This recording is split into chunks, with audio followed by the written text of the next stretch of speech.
La Fondation ICI est une association qui a été créée en 2009 sur un simple constat. Le constat de se dire que toute personne porteuse de handicap visuel pouvait effectivement accomplir la vie qu'il souhaitait avec les hobbies qu'il souhaitait. Un constat était fait que pour ma part, je me rendais compte que beaucoup de non-voyants n'étaient pas conscients en fait, et pensaient que c'était souvent dû à l'éducation qu'ils ont eue, que le fait de ne pas voir les empêchait d'avoir accès à un tas de choses qui finalement pour lesquels ils pourraient avoir accès. Donc ça c'était un peu le but d'ICI, c'était ça, c'était d'arriver à positiver le handicap visuel en gros et de faire comprendre à ces gens que voilà, il ne faut pas s'arrêter devant une fatalité, mais peut-être qu'il faut utiliser cette fatalité et peut-être on fait plus un atout qu'une déficience. C'est venir un tas de personnes qui courent pour nous, pour les 10 km du et donc qui par ce fait-là sponsorisent leurs courses avec d'autres personnes et qui amènent des sponsors pour amener des fonds pour financer la formation d'un chien. Ça n'est en l'occurrence c'était Poulco. Mais ce n'est pas le seul but.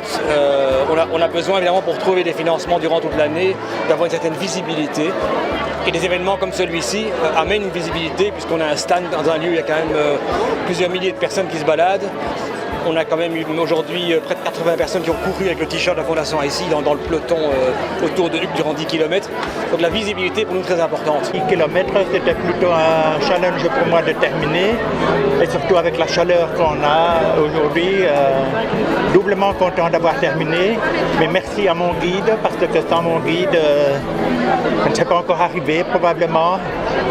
C'était très chouette. Et là c'est très sympa, c'est qu'il y a beaucoup de gens qui nous disent bravo, etc. Il y avait beaucoup d'encouragement. C'est rigolo. Et une ambiance terrible sur tout le chemin entre les participants, avec les gens au bord de la route. Génial. Un peu comme un défi pour moi et en même temps pour soutenir la Fondation ICI qui fait énormément pour nous les malvoyants. Et c'est un travail génial et il faut les soutenir. Moi j'ai couru avec Pierre qui m'a guidé, j'étais les yeux bandés pour tenter l'expérience, pour simuler un peu le fait d'être aveugle et voir ce que ça pouvait faire, le ressenti qu'on pouvait avoir. C'était une très bonne expérience. Au début les 100-200 premiers mètres c'était un peu compliqué. J'ai dû le tirer. Voilà, il a fallu se mettre au pas, se mettre à sa hauteur et une fois que ça allait et que j'étais en confiance, il n'y avait pas de souci. Il m'a très bien guidé donc c'était une chouette expérience. Il n'y a pas eu de problème. Si ça refait, on le referait. Moi je le referais, pas de souci. On a su le faire comme tout le monde. Alors mon ressenti personnel, moi j'ai l'habitude de faire pas mal de choses et c'est pour ça que j'ai fait la Fondation ICI. Je me suis rendu compte que j'arrivais à faire beaucoup de choses dans la vie comme n'importe qui et beaucoup de gens non-voyants ne le faisaient pas. Donc ici j'ai fait ces 10 km finalement sans penser que je ne voyais pas. La seule différence c'est que je cours avec quelqu'un qui me tient par le poignet avec un lien et qui me guide de temps en temps quand c'est nécessaire. Et donc je pense que j'ai eu le même ressenti que quelqu'un qui voyait, à savoir que c'était pour moi très dur, c'est toujours une épreuve. Pas mal de moyens d'aider.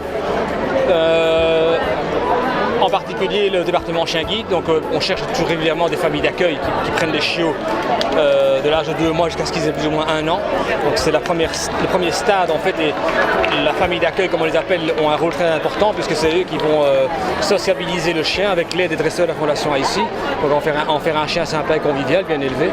Une autre façon d'aider par exemple c'est bien entendu trouver des financements. J'ai toujours si on avait 1000 personnes qui nous donnaient 1 euro tous les mois, eh bien ça nous ferait quand même déjà un budget qui pourrait payer la moitié d'un chien sur 1 an. Donc, parfois c'est pas grand chose. Et je pense aussi qu'on est toujours à la recherche de projets innovants pour des gens qui peuvent observer des choses pour les personnes non-voyantes et dire voilà, est-ce que la Fondation ICI pourrait nous aider à développer un projet particulier. À partir du moment où il est innovant et qu'il nous semble adéquat, on est toujours preneur aussi.